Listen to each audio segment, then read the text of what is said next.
Recording in progress. Hello, everybody, and good afternoon.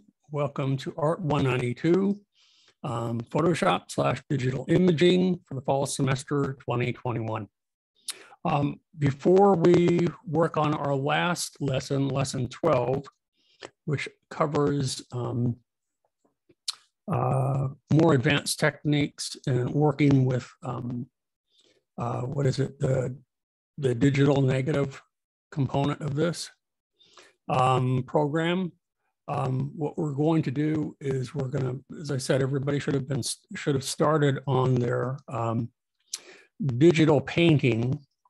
And I wanted to talk today about some other programs that you might find for your phone and then export them to Photoshop that might help you along a little bit. So as an example, or I have several examples. I have one example to show you the actual photograph and then what a neural program can do, which basically it applies a filter to the photograph to make it look like it was painted in some way or hand drawn or whatever. Some of them can look really exquisite and kind of better than what I can do if I were actually painting. It takes just seconds to use. And so the first program that I wanted to talk about that you may look into for your phones is called Waterlogue. That's WATERLOGUE.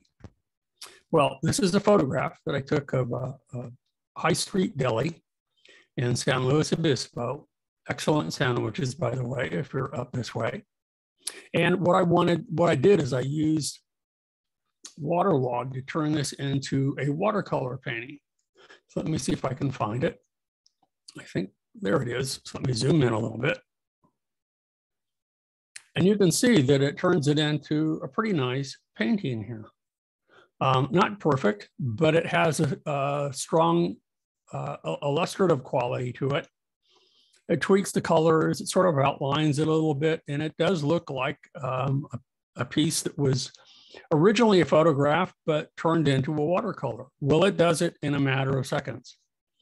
If you want to take, this image right now is in Photoshop, and if I wanted to continue to work on it and draw on it, paint it, if I wanted to combine it with photographic elements, I could. Again, they just take seconds to use. Waterlogue is a free app, so it's something that you might consider for those of you who have smartphones, and I believe probably most of you do. So that was one example of before and after. So let me go back to the original again. There's the original photograph, and then if I went back to here, there is the illustration that looks like it was done in watercolor. Nice bright colors. Each of the images are delineated beautifully and translated. It's a filter that's been generated, and I'm not quite sure how it works, but it just works. And there's various styles of watercolor images that you have to choose from. And this one I happened to choose because I thought it looked the best. So it's something that you guys might consider. There are sort of cheater ways of working, but you know what? If you were working commercially and someone wanted you to do a little illustration for them for a brochure, so it could be some form of advertising or it could be an editorial illustration, why not? That's what illustrators have used for years, as they've used photographs and they've traced the photographs and then projected them and painted them. And now there are tools available on your phone that allow you to turn a photograph into a drawing or painting. So let's look at some others to see what we have here. I've got a whole slew of them. This is my dog Bagel. Okay, so this has already been turned into a nice kind of fun painting. Let me look though before I do that one. I didn't want that one. I wanted not that one. Yeah, this is another one. This was taken in South Pasadena, It was in an open park, and it was a decoration for Christmas time this past year. And again, it was taking that photograph and it turned it into, Waterlogue turned it into a digital painting. Again, it just took seconds and it looks pretty nifty. There's that one again. And there should be, wait a minute, one more. Hold on here. There's one more that I had. There we go. This was an image that I took a couple of years ago in Ireland, and I applied that neural filter to it. And it really looks pretty nice. You know, it exaggerates the colors. It works with bright colors. So it has a nice, as I say, very commercial feel to it. And it really would work nicely in a book, in a magazine, and an ad, you name it. And remember that these images can be low resolution, 72 pixels per inch, because they're defined by the technique that's used. They're not dependent on the data that you have, all of the dense details that you see in a photograph. So you don't need to worry about resolution. They can be 72 pixels per inch. And that works really, really nicely. So let me go to the other end here and let's see what I have. Because over the years here, I've tried to do some of these. Here we go. I have a whole bunch of them that I downloaded them for you. So this is my daughter and our cat. And now if I go to the next image, you'll see a different interpretation. Now, this is not done with Waterlogue, but there are a variety of other applications for your phone that you should look into. One is PicSart. That's PICSART. Another one that I like is BeCasso. That's a BE, not Picasso, but BeCasso, BeCasso. And you'll see some images that I did in that. And then there's another one that you can look into called PaintCan. Okay, so this is one with my daughter and cat who sadly passed away a little while ago. Let's zoom in a little bit. This one looks a little bit more realistic, but somewhat painterly. So it looks like it was painted with oils. But again, it's just applying a different filter to it. And I believe this one was done with PicSart, if I remember correctly. And now there's some here that of my dog Bagel. These were done with BeCasso. So here's one here. And some will look more painterly, more photographic. They all have a nice illustrative quality to them.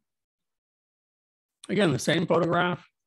It applies different color schemes. It applies different filters for different, style techniques.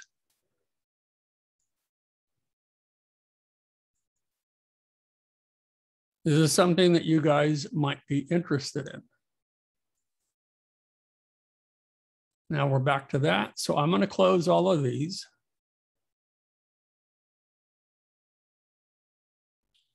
And I'm going to open up some others that I have that I did.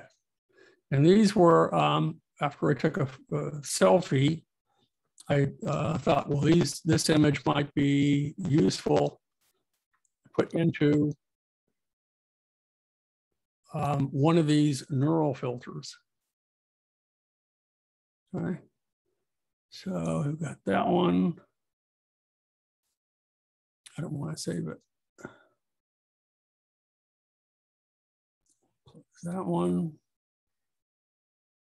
And we're back to one of my images here. So I'm going to switch to,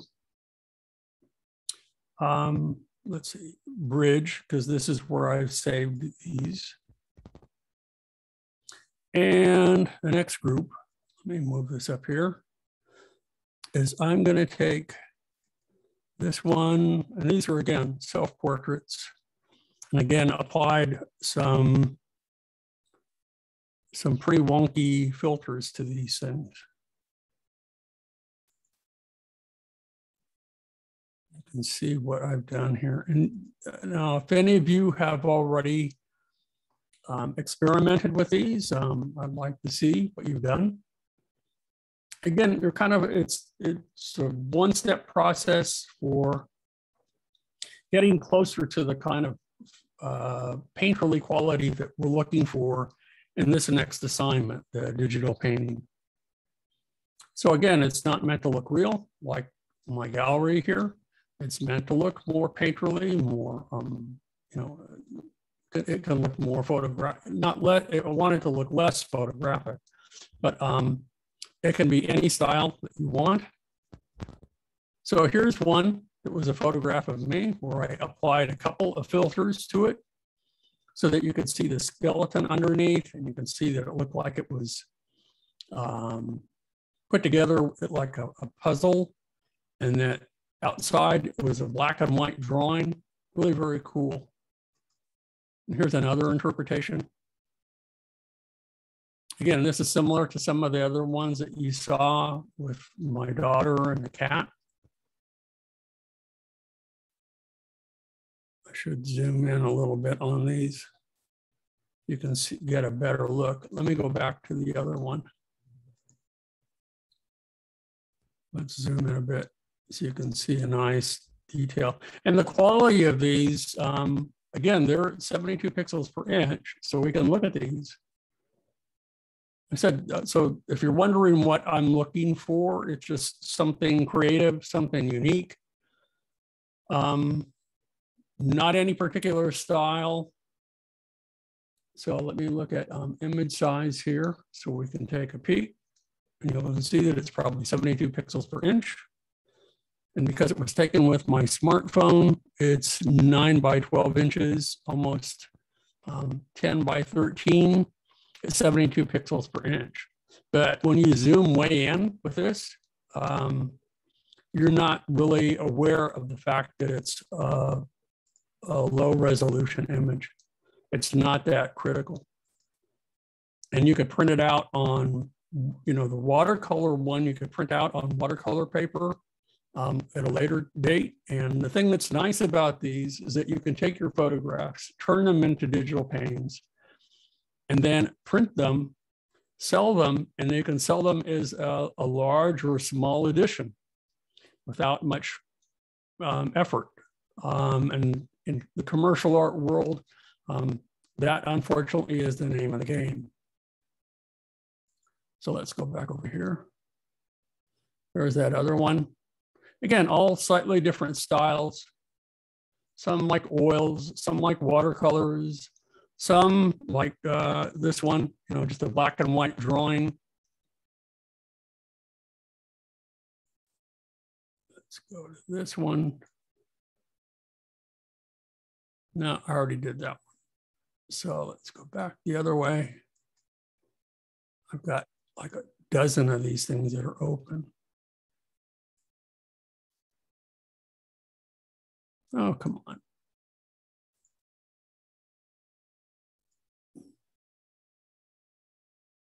I already showed you those. What gives here?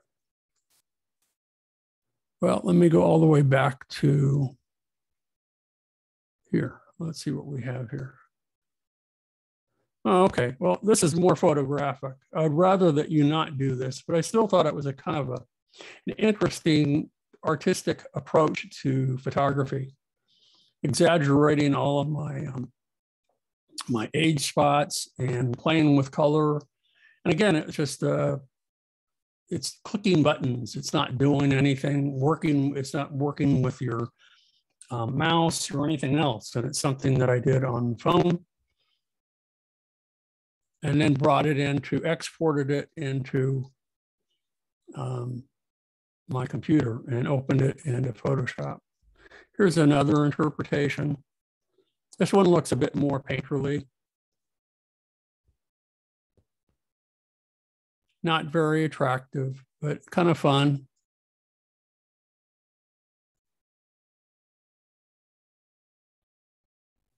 These are fun filters.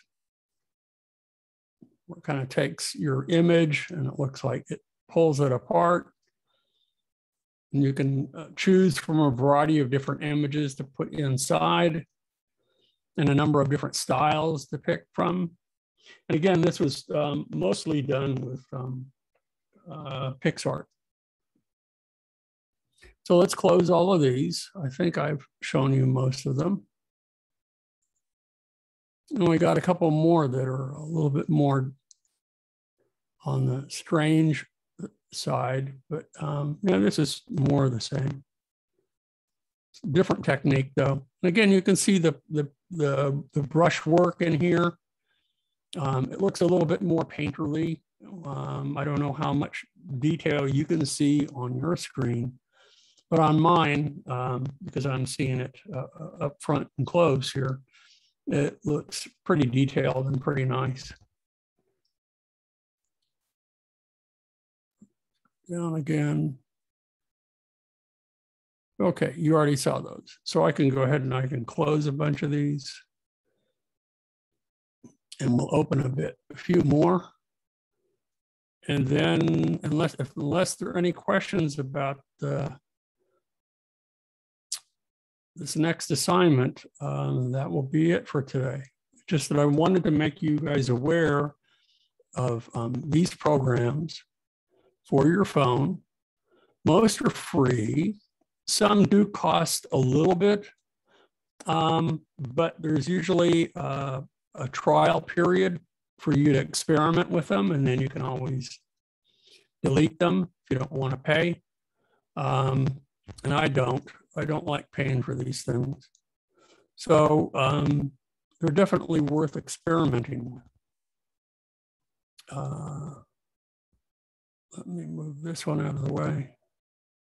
Now let's work with these.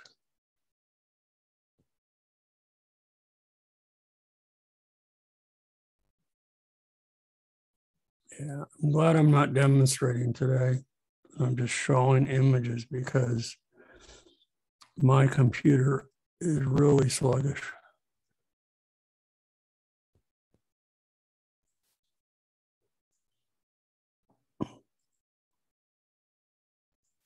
There we go.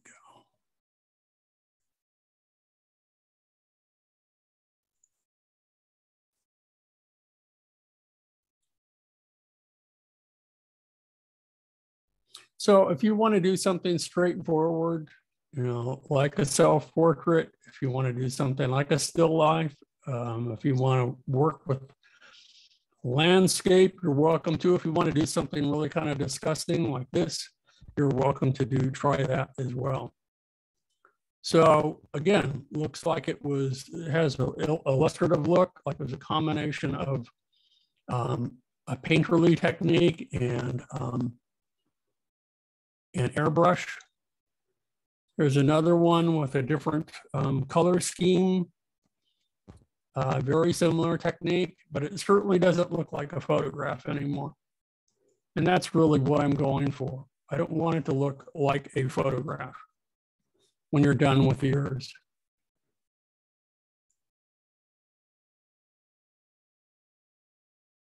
That one was my favorite.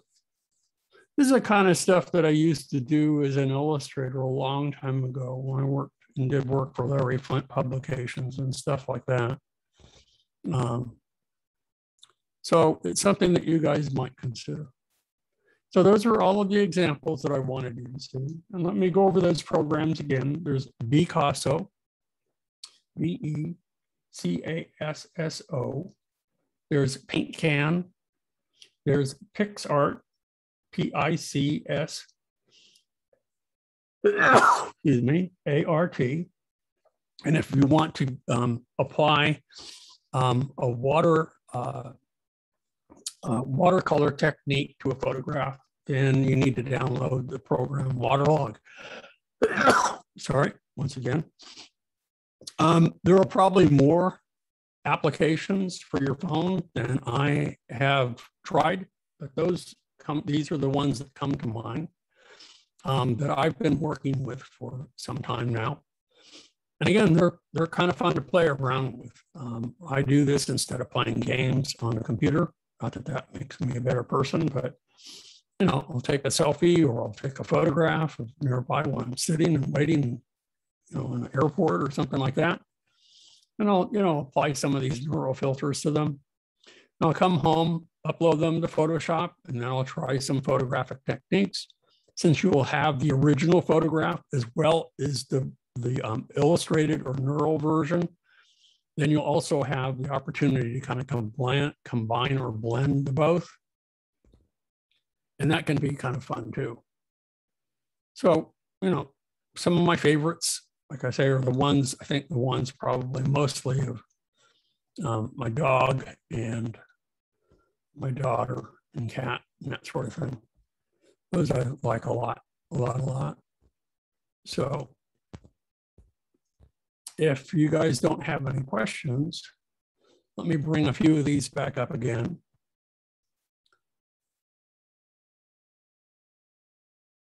And hold on here, let me come back. Let me go ahead and close some of these.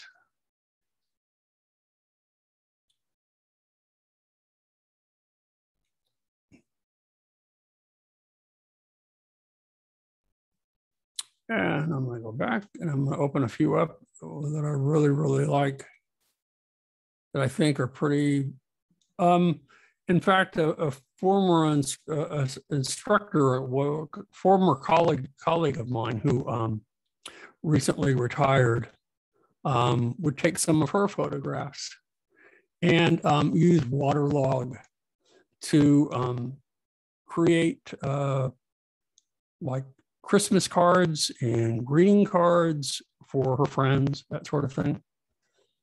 Really kind of nice. And it's not that, especially if you have training in this area, it's not that you can't do it. It's just that sometimes, we're all in a rush and we need to work in a quicker fashion. I don't know why that's not coming forward, but it isn't. So let's go back. And let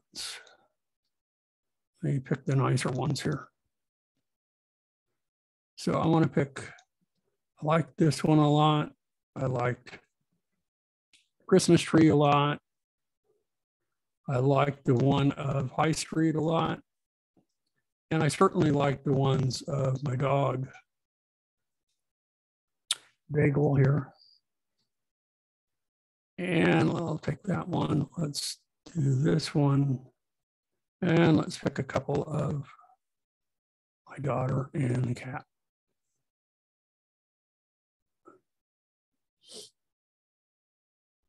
Okay. We'll open those up.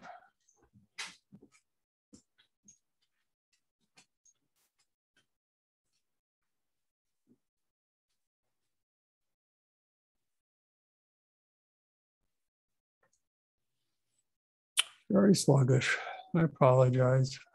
This is happening more frequently, and I'm finding it very frustrating. So again, here's the one that was taken, the photograph that was taken in Ireland, and then turned into a watercolor painting. Here's the one that was taken, a photograph that was taken in South Pasadena of a Christmas tree. Large, this is quite large, like 20 feet tall, maybe 30 feet, then turned into a watercolor painting. And then this is the one that was of a delicatessen sandwich shop in San Luis Obispo that was turned into a watercolor painting. And then these, so those were with Waterlogue, and then these were with BeCasso. So taking photographs of my dog and applying the filters to them to get these different looks. And they look somewhat photographic, and in some respects they don't. They look more illustrative. So we'll leave you with this one. And that will be it for us today, unless you have any questions. I will put this up on YouTube within an hour or so. for you to look at some of these samples again and pause and see what you can do. So the first thing, though, I think that will help all of you is to take your smartphone and to take a photograph of your pet, your backyard, your family. And I think it will make it more personal. It will be easier for you to invest time into it, and you'll be able to immerse yourself into the project. Even if you're not familiar with drawing and painting techniques, if this is all new to you, for those of you who have experience drawing and painting, I think this would be an interesting departure from probably what you've done in Audra's class or in Hagop's class at Cerritos, or maybe any number of our teachers who teach drawing and painting, and give it a whirl. As I said, these do have commercial applications as well as commercial fine art applications, because these can be printed. They can be printed on high quality paper. They can be printed on canvas and stretched. And then you can sell them not as individual paintings, but as a series, and they can be as multiples. And so while it may be difficult for you to get $1,500 for one of your paintings, it would be much easier to get $10, $25 for each of these. And if you were, selling them for, doing editions of 100, do the math. It could be quite beneficial to you to get something that's that will increase your income significantly. And these sorts of things are also good for Christmas gifts for people and that sort of thing. Okay, so that's it. I'm going to go ahead and I'm going to pause the recording. So I'm going to take up here and I'm going to pause. And